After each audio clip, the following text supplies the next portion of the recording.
কুতুবপুর সম্মিলিত সামাজিক সংগঠনের উদ্যোগে আমরা যে 1000 গাছ রোপণের কর্মসূচি নিয়েছিলাম, আজকে তৃতীয় ধাপ। আপনারা ইতিমধ্যে জেনে থাকবেন যে অলরেডি আমরা 800 গাছ রোপণ করে ফেলেছি। ইনশাল্লাহ আজকে রোপণ হবে এবং এই বর্ষাকালীন মৌসুমে এই প্রক্রিয়া চলমান থাকবে।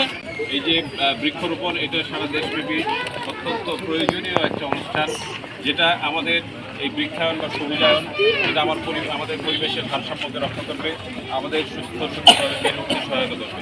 বৃক্ষরোপণটা হচ্ছে একটা সামাজিক সংস্কার এক রকমের। এই যে সবুজায়ন, এটা আমাদের বর্তমান বিশ্বের প্রেক্ষাপটে খুবই আবশ্যক। আমাদের ছায়া দরকার, আমাদের গাছ থাকলে ফলের দরকার, আমাদের একটা সুন্দর আবহাওয়া দরকার। এই সব কারণে আমাদের এখন সবুজায়নটা খুব বেশি জরুরি। ধন্যবাদ জানাই যারা এই উদ্যোগের সাথে বিভিন্ন পর্যায়ে বিভিন্নভাবে সম্পৃক্ত আছে।